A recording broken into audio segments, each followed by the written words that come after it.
All right, baby doves. Here comes step two. We did step one was God's love. Step two is God's holiness. And I'm going to try and characterize God's holiness. We were talking about the love of God, now we'll talk about the holiness of God. It's important to me that we have a basic understanding of who God is before I get into what I'm sort of had the most fun learning about in the last year. And that's the logos, and comparing the logos to phenomena, right? To non-equilibrium thermodynamics. Non-equilibrium thermodynamics means in equilibrium nothing happens. There's no hot, there's no cold. In non-equilibrium you get gradients, and then this gradient, right, will fall, and as this gradient falls, other areas may rise, and guess what? That's how stuff happens. And that is the way that has been described by science, both mathematically and as confirmed by the experimental tests, it's uncanny, that structure and its relationship to the logos. Especially if we look at it, and I'm going to throw out some stuff here that I'm going to define not for weeks, but especially in terms of system science and information physics. If we bring in, the idea of a network of information, which is pretty new science, the idea that of the logos being closely associated with physical reality and its orderly and creative structure, that goes back to the Egyptians at least, and there's a tremendous literature on this. There's no possible way I just sort of stick one finger in the vast literature on logos. If you're interested, the whole 19th century was very involved with this because science was exploding and they were interested in that. So anyway, the point I'm getting at here is that that's for later, for right. And when we do that, I want to make sure we understand who God is. So we're not just doing thermodynamics, we're doing the logos in thermodynamics. Okay, and so anyway, holiness characterized. So let me check my notes here. From the beginning of time and the creation of the world, God's redemptive plan has driven history. So God's holiness is based in us emerging from history to a context where we can have close relationship with Him, right? A redeemed relationship with Him. He gave us the autonomy to reject that relationship, but He's sort of setting up, right? Setting up the situation and doing a lot of work to set up that situation so that while we retain that autonomy, we can nonetheless, right, engage in a close relationship, a close personal relationship, and return to God. So that's one facet of His holiness. God is immanent. He's present in all things and always has been. He's active in that. It's not that He's present and passive. He's active, and His activity is graceful, meaning generous, kind, just, looking for our best interests. It's demonstrative. It tells us who He is, tells us who we are, tells us what He wants, tells us how to get that, right? So that it's demonstrative and purposeful. And we are called to enjoy this. And when I say enjoy, I don't just mean like, on the lounger on the sand, but that we experience a refreshing in our spirits, and a wholeness in our lives. That our picture of the world, our model of the world, becomes more complete. And when I say more complete, I don't mean because God isn't giving us all the stuff. I mean because we remain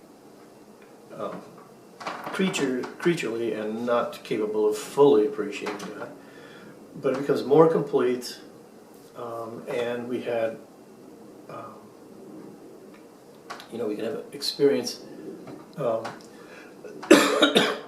sort of the scriptural awareness of God and the physical awareness of God because of what He provides for us externally. But then there's also, I've experienced very deeply, a strong spiritual connection between what I can only describe as my spirit and the Spirit of God. That is something that, and I'm not the only one.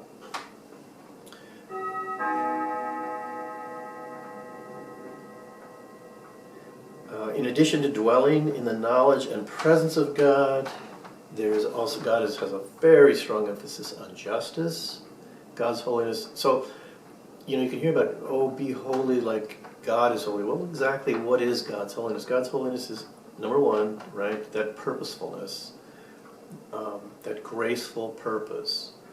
And some of the details associated with that would be, for example, justice. That what is right is known, and that what is right will eventually be dominant, right? And that's, justice and equity are very similar things. And then I'm going to look at Matthew 5, the Beatitudes that preface the Sermon on the Mount. To me, this is the clearest expression of God's holiness.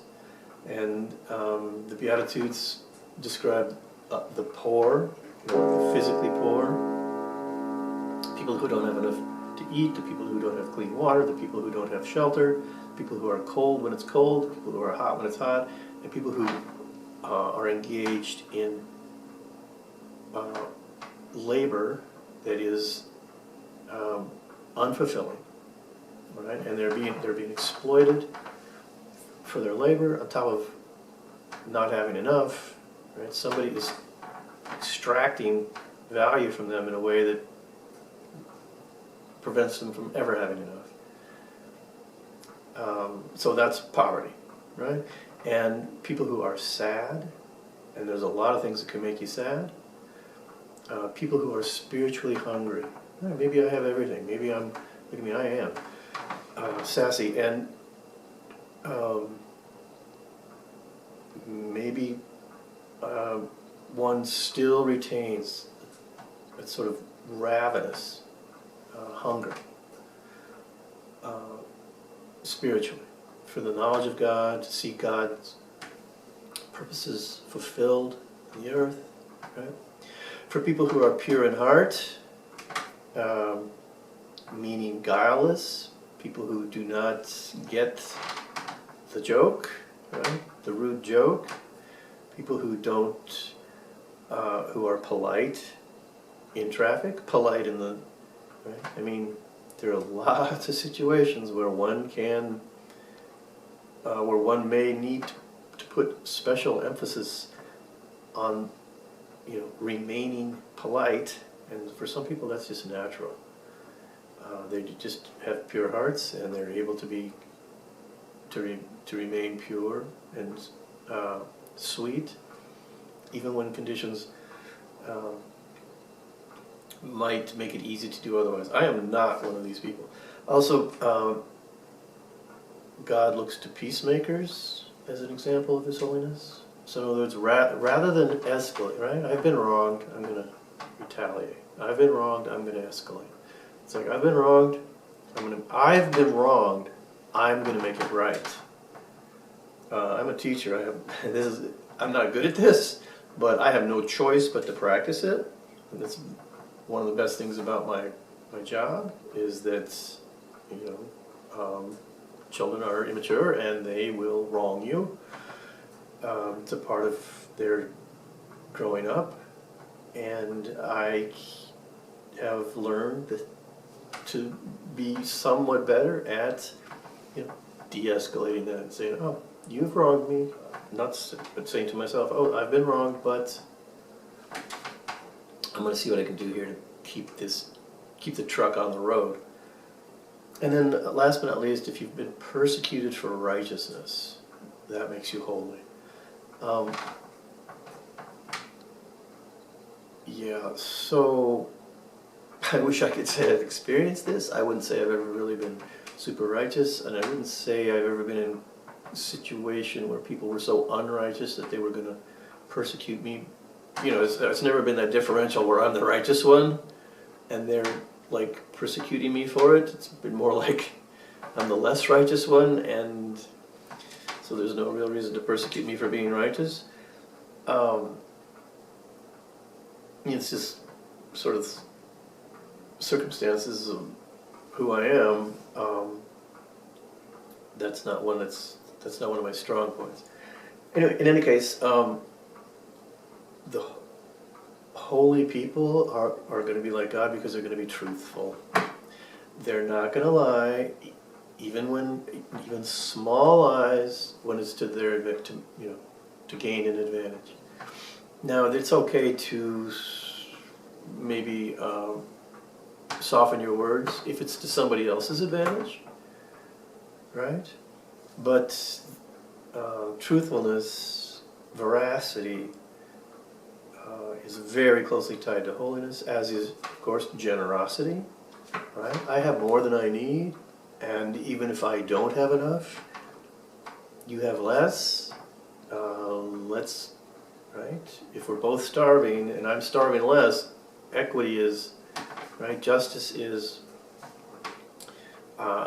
if one is holy, one is peaceful, one isn't looking for trouble, and if one finds trouble despite, right, one's efforts, again, we de-escalate, we attempt to de-escalate that. It's not that hard, really.